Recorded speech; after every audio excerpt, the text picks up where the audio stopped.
maana nimeona kwenye lile geti ambalo walipiti linatokea kule ni Mbugani.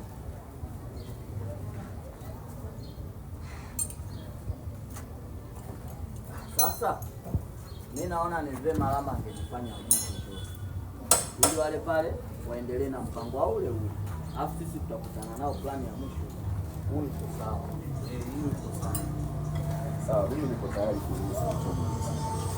Lakini hakikisheni mnalimaliza hili. Na ni vema tutoe taarifa serikali na kuomba msaada wa polisi. Bwana shemeji. Sasa hapo kabla hujachomwa sindano, kubali kwanza kupokea barua yako. Hata kama ukifa moja kwa moja unakoshia bariki ndoa. Wewe. Sisi tunaongea vitu vya maana. Kwa nini unapenda kuongea ujinga wewe? Usiongee vitu vya maana huko.